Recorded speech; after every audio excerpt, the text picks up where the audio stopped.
Bharatiya Janata party को उसको अपना मुख्यमंत्री बनाना पड़ा। ये भारतीय जनता पार्टी की मजबूरी है, क्योंकि वो नीतीश के बिना सत्ता में नहीं पहुंच सकते हैं। मुझको ये लगता है कि बहुत संभव है कि इस कांटे के संघर्ष में तेजस्वी भी सरकार बना सकते हैं। संवाद 365 के दर्शकों को मेरा नमस्कार। मैं संजय गोठियाल, युगवाणी का संपादक। साथियों, आजकल पूरे देश भर में बिहार चुनाव को लेकर बहुत सरगर्मी दिखाई पड़ रही है। बिहार का चुनाव 2 चरणों में संपन्न होगा, जिसका पहला चरण कल 6 तारीख को मतदान पूर्ण हो चुका है। दूसरा चरण 11 तारीख को इसी महीने के होगा और इसके नतीजे जो हैं वो 14 नवंबर को जारी होंगे। पहले चरण में बिहार के 18 जिलों के लगभग 4.25 करोड़ मतदाताओं ने अपना मतदान करना था, जिसमें से रिकॉर्ड वोटिंग जो है वो 64.65% हुई है, जिसके मुताबिक लगभग 2.5 करोड़ लोगों ने अपने मतदान का प्रयोग किया है। यह इतना बम्पर मतदान जो है वो कई वर्षों के बाद देखा जा रहा है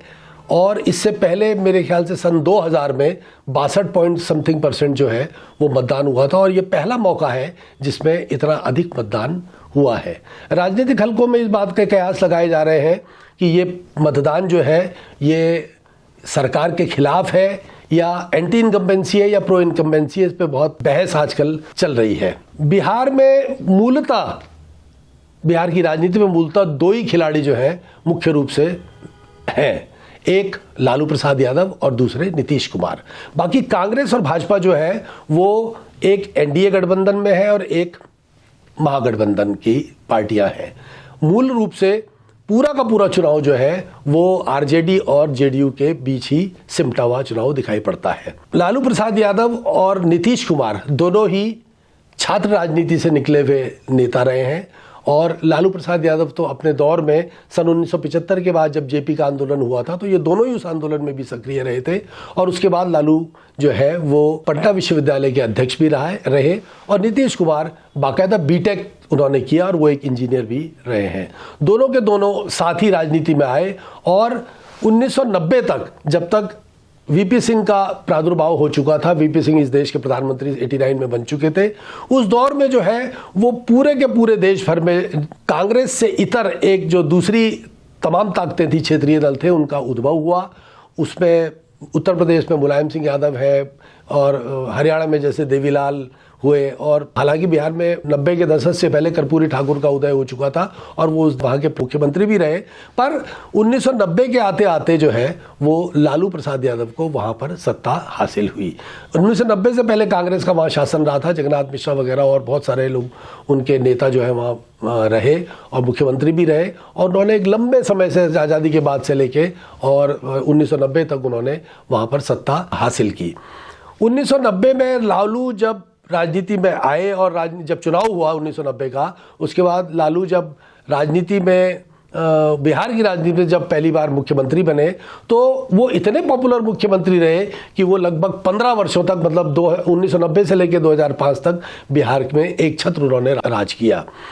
एक सबसे बड़ी बात जो ये है वो लालू के पक्ष में जो बात जाती है वो ये जाती है कि लालू ने जितने अदर बैकवर्ड क्लासेस थे, जो ओबीसी थे, मूल रूप से ओबीसी को जो समाज में पूरे समाज के अंदर अगर उनको बराबरी का दर्जा दिलाने में लालू का बहुत बड़ा योगदान है, क्योंकि मूल रूप से बिहार में जो है कुछ अपर कास्ट थी, भूमिहार थे और तमाम लोग थे जो इन तमाम अति पिछड़ी जातियां हुई और पिछड़ी जातियां हुई, इन लोगों को दबा के रखा जाता था। पर लालू के आने के बाद इन लोगों का एक मोराल हाई हुआ और इनको राजनीति में एक जगह मिली और इनका एक स्थान, बिहार की राजनीति में इनको एक स्थान हासिल हुआ। 2005 में जब सत्ता का परिवर्तन हुआ, लालू के बाद जब इन्होंने मुख्यमंत्री नीतीश कुमार जब आए तो नीतीश कुमार एक चूंकि पढ़े लिखे व्यक्ति थे, हालांकि लालू यादव भी पढ़े लिखे व्यक्ति थे, पटना विश्वविद्यालय के अध्यक्ष पद पर भी काबिज रहे, पर नीतीश एक 15 वर्षों की जो एंटी इनकम्बेंसी होती है उसका एक असर तो पड़ना ही था। और उसके बाद जो है 2005 में नीतीश कुमार सत्ता पे काबिज हुए और 2005 से लेकर आज 2025 तक इस 20 साल के लंबे वक्फे में नीतीश कुमार लगातार बिहार के मुख्यमंत्री बने रहे। हालांकि इस पूरे दौर में उन्होंने 8 से 9 बार मुख्यमंत्री पद की शपथ ली। कभी वो आरजेडी के साथ उन्होंने गठबंधन करके सरकार बनाई, तो कभी भारतीय जनता पार्टी के साथ गठबंधन करके उन्होंने सरकार बनाई। इसीलिए उनको जो उनके विपक्षी लोग हैं वो उनको पलटीबाज नेता भी कहते हैं। दरअसल में मूल बात यह है कि भाजपा, भारतीय जनता पार्टी आज तक कभी बिहार की राजनीति में कभी सत्ता पर काबिज नहीं हो पाई। उनको हमेशा से एक बैसाखी की जरूरत पड़ी और वो बैसाखी उनको नीतीश कुमार ने मुहैया कराई। नीतीश कुमार के साथ शामिल होकर भारतीय जनता पार्टी सत्ता की चौखट पर हमेशा खड़ी रही। जब जब उन्होंने नीतीश के साथ उन्होंने गठजोड़ किया, वो बिहार की सत्ता में रहे। पर अपने अकेले दम पर भारतीय जनता पार्टी को कभी बिहार में वो जगह नहीं मिल पाई। बिहार में मूलतः दरअसल में जातियों पर आधारित जो है वो राजनीति बहुत केंद्रित रही है। बिहार का अगर आप जातीय गणित देखें तो बिहार में लगभग 14% यादव है। इसके अलावा 17% जो है वहाँ पर लगभग मुस्लिम अल्पसंख्यक हैं, जो मुस्लिम अल्पसंख्यक हैं, जो एक बहुत बड़ी संख्या होती है। तो लालू का जो वोट था वो MY जो समीकरण जिसको आज कहा जाता है, तो यादव और मुस्लिम मिलाकर 31% वोट जो है वो लालू के खेमे का माना जाता रहा है। इसके अलावा जैसे कुर्मी वोट है और एक बड़ी संख्या में जो अति पिछड़ा वोट है, EBC जिसे बोलेंगे, इकोनॉमिकली बैकवर्ड क्लास, और ये लगभग 50% से ज़्यादा है, जिसमें बहुत किस्म की जातियाँ हैं, बहुत किस्म के पिछड़े लोग हैं, दलित हैं और बहुत सारी हमारे समाज के बहुत सारे और अन्य लोग हैं, जो कुल मिला के 50% बैठते हैं। तो एक तरफ जो है लालू के पास जो ये एक मजबूत जो है मास बेस है, जिसको MY समीकरण कहा जाता है, जो यादव और मुस्लिम्स को लेके बनता है। दूसरी तरफ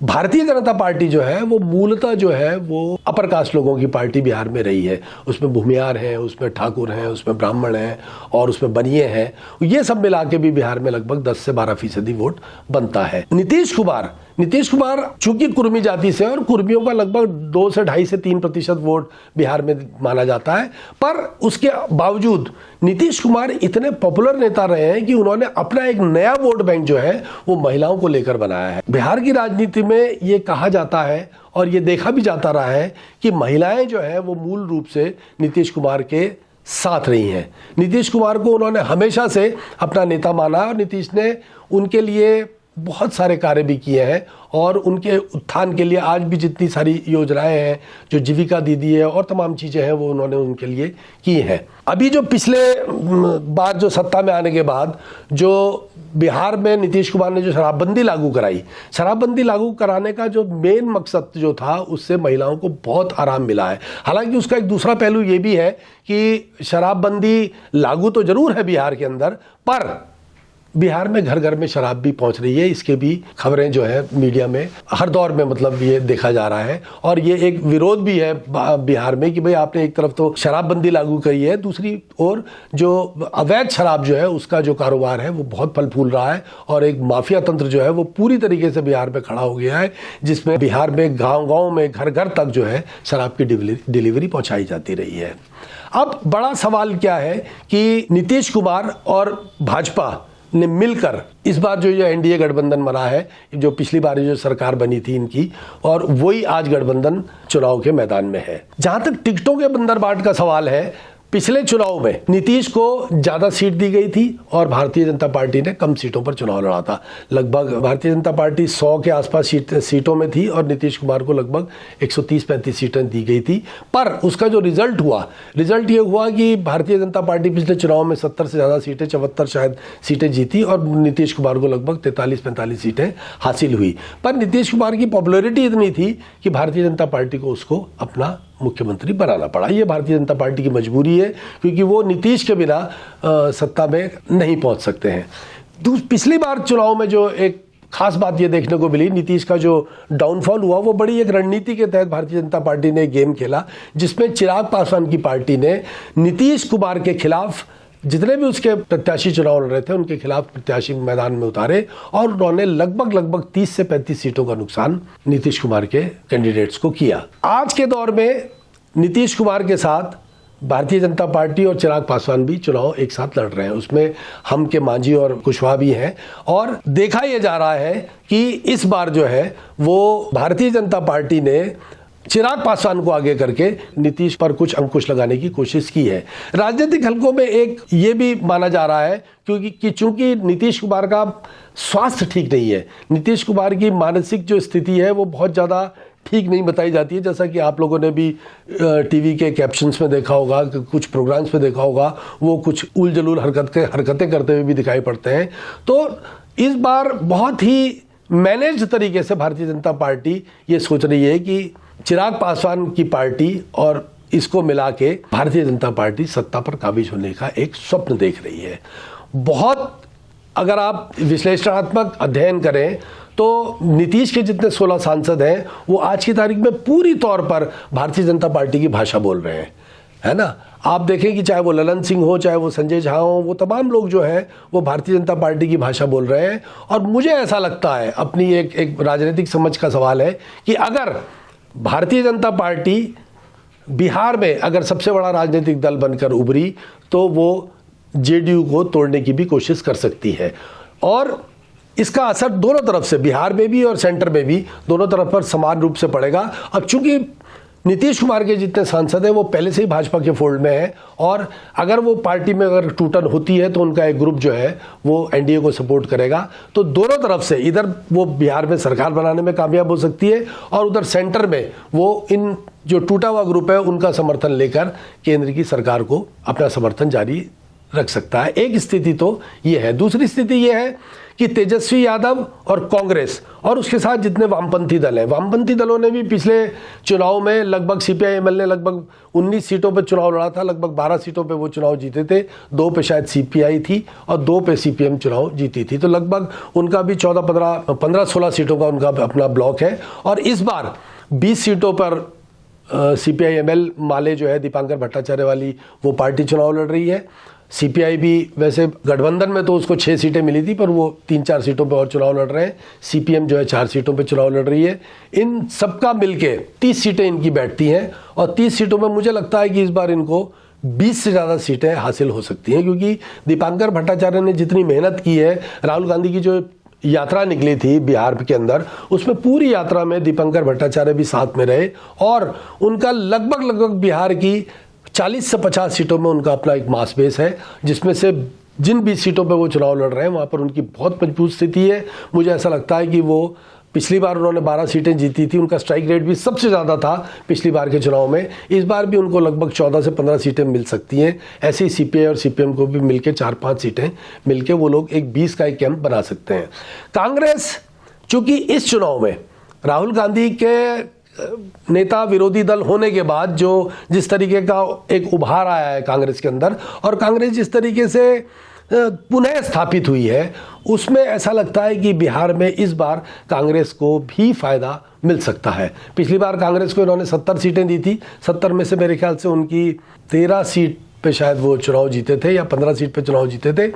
और उनका स्ट्राइक रेट सबसे कम था। पर उसमें दूसरी सबसे बड़ी बात ये थी कि 70 में से लगभग 20 से 25 सीटें कांग्रेस को वो सीटें दी गई थी लालू प्रसाद यादव द्वारा, जो कि पिछले कई वर्षों से 2-3 दशकों से जिस पे कभी ना तो आरजेडी जीत पाई ना कभी गठबंधन वाले जीत पाए, मतलब कांग्रेस या वामपंथी दल जीत पाए। तो वो लगभग हारी हुई सीटें थी और वो उन हारी हुई सीटों पर कांग्रेस को के मत्थे वो सीटें मार दी गई, तो लिहाजा कांग्रेस का वो स्ट्राइक रेट कम होना ही था। इस बार कांग्रेस लगभग 61 सीटों पे चुनाव लड़ रही है और 61 में से इस बार भी लगभग 19 से 20 सीटें ऐसी हैं जो वही सीटें हैं जो रिपीट हुई हैं, जिनमें आज तक कभी गठबंधन के लोग कभी नहीं जीते हैं। बहरहाल कांग्रेस का जो प्रादुर्भाव है, कांग्रेस जो जिस तरीके से उठी है पूरे देश के अंदर और बिहार में और पूरे नॉर्थ इंडिया में, कांग्रेस का जो मूल वोट था, जो दलित और अल्पसंख्यक वोट था, वो कांग्रेस के पास पलट के आने की एक शुरुआत उसकी हो गई है ना। और यही कारण है कि दलित और अल्पसंख्यक वोटों का जो रुझान जो राहुल गांधी की तरफ और कांग्रेस की तरफ बढ़ा है, उसी ने अखिलेश यादव को भी और तेजस्वी यादव को भी मजबूर किया है कि कांग्रेस के साथ गठबंधन बनाना ही होगा, नहीं तो वोटों का विभाजन बहुत बुरी तरीके से हो जाएगा। तो मुझको ऐसा लगता है कि जो सिनारियो दिख रहा है, देखिए हम तो कभी बिहार नहीं गए, पर बिहार में जितनी रिपोर्टें आ रही हैं, जितने तमाम पत्रकार वहाँ घूम रहे हैं, वो चाहे अजीत अंजुम हो, चाहे वो 4 PM के राजीव रंजन हो, चाहे कन्हैया बेलारी हो, या संतोष सिंह हो इंडियन एक्सप्रेस के, या और भी तमाम लोग जो अपना फील्ड में जो काम कर रहे हैं, ग्राउंड पे जो रिपोर्ट कर रहे हैं, उनके जितने भी जो रिपोर्टिंग देख के जो मुझको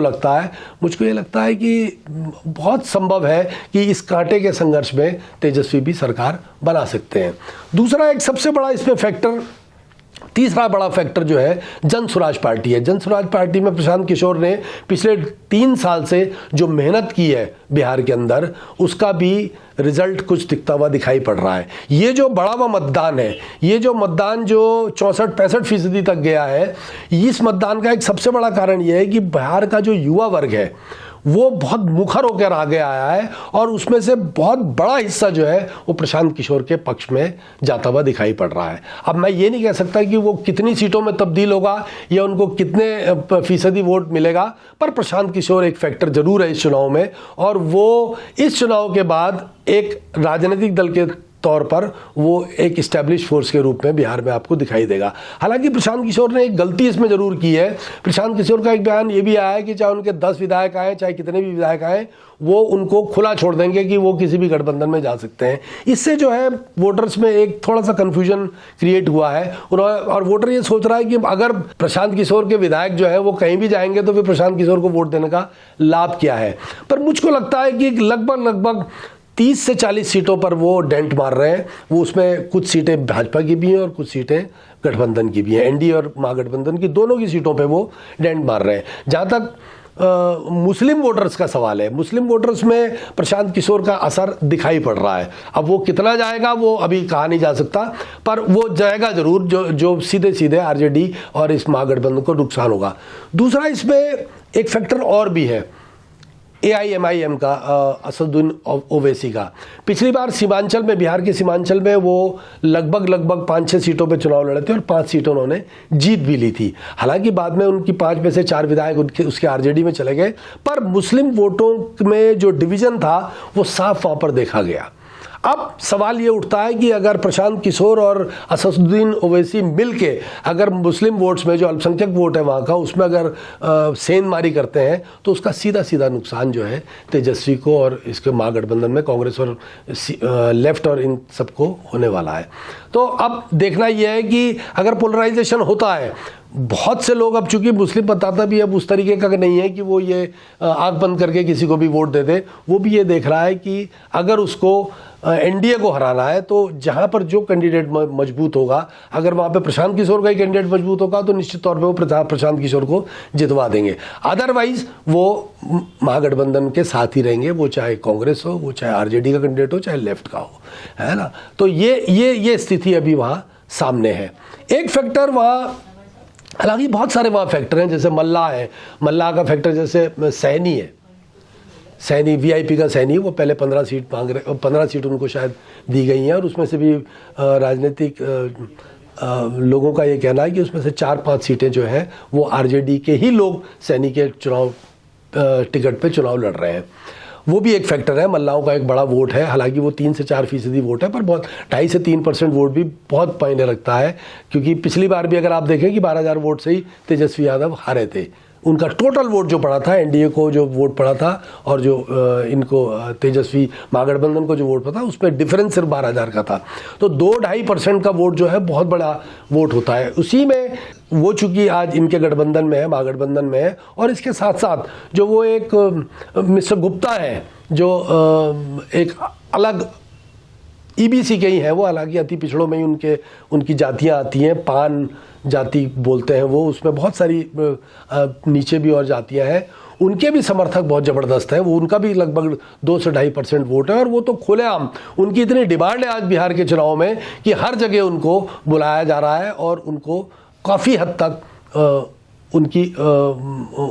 उनका वोटर जो है एक छत्र, एक पक्ष उनके साथ में खड़ा है। तो ये जो जैसे सैनी हो गया, ये पान पार्टी वाले हो गए, और ये सब मिला के अगर 4-5% वोट अगर जो ये महागठबंधन के फेवर में पड़ता है ना, और उसके साथ लेफ्ट का वोट तो है ही है, लेफ्ट भी अब मान लो 20-30 सीटों पे चुनाव लड़ रहा है, पर उसका असर जो है काफ़ी सीटों पे है बिहार में, कम से कम 50 से 60 सीटों पर टोटल में, वो चाहे बेगूसराय की सीटें हों, चाहे वो उधर की नालंदा की सीटें हों, और भी बहुत सारी जगह है जहाँ पे लेफ्ट का अपना प्रभाव है, उनकी अपनी यूनियन ट्रेड यूनियंस रही हैं और उनका एक पुराना प्रभाव बिहार में रहा है। तो ये सब मिला जुला के जो है वो एक बहुत मजबूत स्थिति में इसको रखते हैं। और उस लिहाज से इस पहले दौर में जहाँ तक अभी अब देखा गया है, इस पहले दौर में जो है फाइट जो है बहुत नज़दीक की है, जिसमें से थोड़ा सा अपर एज मुझे लगता है, अपर एज जो है वो महागठबंधन की तरफ जाता हुआ दिखाई पड़ रहा है। हालांकि नीतीश के बारे में जो अभी जो मैंने जो कुछ रिपोर्ट्स देखी हैं, उसमें जो नीतीश कुमार ने, इनकी सरकार ने जो अभी 1,21,00,000 महिलाओं को जो 10,000 रुपया दिया है जीविका दीदियों को, वो एक बहुत बड़ा फैक्टर है जो निश्चित तौर पे नीतीश के पक्ष में जाता हुआ साफ साफ दिखाई पड़ रहा है। देखिए 10,000 रुपया एक गरीब आदमी के लिए बहुत बड़ी रकम होती है ना, और जो आदमी 500-1000 रुपये में बिक जाता है बहुत रिमोट एरियाज में, जो अनपढ़ है, जो गरीब आदमी है, उसके खाते में अगर 10,000 रुपये आ रहे हैं तो निश्चित तौर पे उसका फ़ायदा नीतीश कुमार को होगा। हालांकि उसके उलट तेजस्वी यादव ने भी 2,500 रुपया महीने की जो निधि देने की बात कही है चुनाव के बाद, और उसने ये घोषणा की है कि वो एक साथ एक साल में 30,000 रुपये सब तमाम महिलाओं को देगा। उसका भी कुछ असर पड़ रहा है, पर ऐसा है कि वादा एक अलग चीज़ होती है और जो महिलाओं को जो मिल गया है वो एक अलग चीज़ होती है। इन दोनों में बिल्कुल बुनियादी फ़र्क है। और ये अगर 1,21,00,000 महिलाओं को जो पैसा ट्रांसफ़र हुआ है, अब उसमें टोटल ट्रांसफ़र कितना हुआ है ये अभी नहीं कहा जा सकता, पर मुझे लगता है कि लगभग 50-60 लाख महिलाओं के खाते में वो पैसा आ चुका है। और उसमें से अगर 80% भी नीतीश के पक्ष में, निश्चित तौर पे उसमें से एक बड़ी संख्या जो है वो नीतीश के पक्ष में जाएगी। तो नीतीश का जो एक ग्राफ है वो निश्चित तौर पे इस चुनाव में बढ़ा हुआ है। बावजूद इसके कि नीतीश की मानसिक स्थिति बहुत ठीक नहीं है, पर बावजूद उसके जो है नीतीश का जो वोटर है, नीतीश का जो कोर वोटर है, उसके अंदर भी ये गुस्सा है भारतीय जनता पार्टी के खिलाफ कि भारतीय जनता पार्टी ने एट द एंड मोमेंट तक जो है नीतीश कुमार को मुख्यमंत्री बनाए जाने की घोषणा अब तक नहीं की है।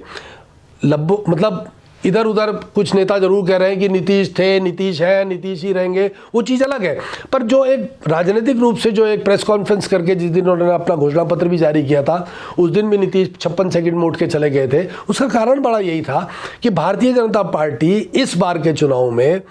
नीतीश को शायद मुख्यमंत्री नहीं बनाना चाहती है, और यही जो विरोध है, जो नीतीश का जो कोर वोटर है उसकी संख्या भी हमेशा से 13-14-15% बिहार में हमेशा रही है, चाहे जितना भी ऑकवर्ड टाइम रहा हो। तो नीतीश का वो वोटर जो है वो भारतीय जनता पार्टी के खिलाफ इसलिए है कि भारतीय जनता पार्टी ने नीतीश को अपना मुख्यमंत्री का कैंडिडेट घोषित नहीं किया है। तो मुझको लगता है कि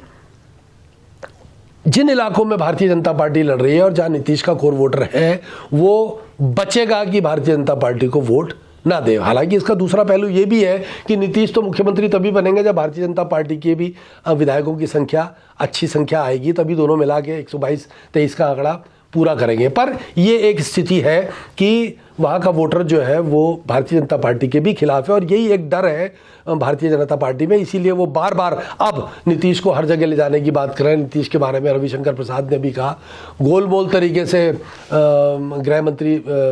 अमित शाह ने भी कहा, पर जिस तरीके से घोषणा की जानी चाहिए थी, जिस तरीके से एक फेज घोषित किया जाना चाहिए था, वो फेज भारतीय जनता पार्टी ने घोषित नहीं किया है। तो फिलहाल ये पहले चुनाव के बाद, पहले